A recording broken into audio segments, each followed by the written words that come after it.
Thank you very much. I believe the other two questions were directed to the ambassador of the U.S. You may please go ahead. Ambassador Gonzalez. Okay. Thank you, Honorable Minister.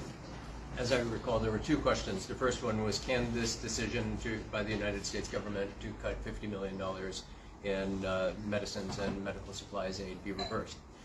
Ultimately, that question depends on how this all plays out.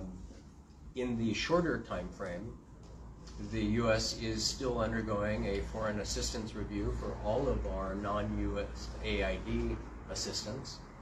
And certainly the actions that the Zambian government takes in response to the issue that we're talking about will be factored into Washington's deliberation on that ongoing assistance review for multiple hundreds of millions of annual dollars of assistance, not to mention the Millennium Challenge Corporation Compact valued at $458 million. So certainly dynamics like understanding who were the 75 who have been charged and what were the charges, what were the sentences for the 25 who were sentenced.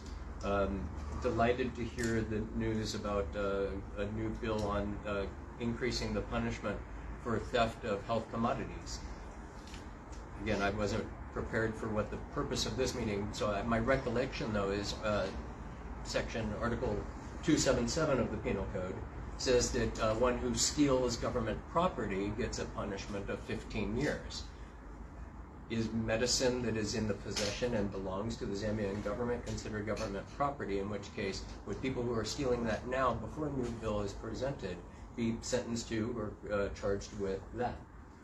So all of those things will be factored into how Washington assesses both the foreign assistance review currently underway and then ultimately if a reversal of this would take place or something else. The second question, as I recall, related to the question of diplomatic channels of communication. I'm currently on my 11th Foreign Service assignment over the course of 25 years, so I certainly recognize and respect Article 41 of the Vienna Convention on Diplomatic Relations.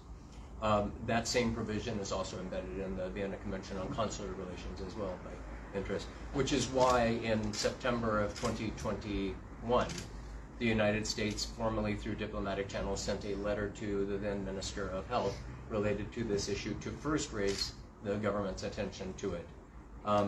After 2 years of limited action, we sent a diplomatic note through diplomatic channels to the Foreign Ministry on March 27th of 2024, asking for a meeting, which we did have on April 3rd, and then 33 other meetings that were held over the next 13 months were all done through diplomatic channels. And so I certainly stand by that commitment enshrined in the Vienna Convention to abide by those. Thank you. Thank you very much.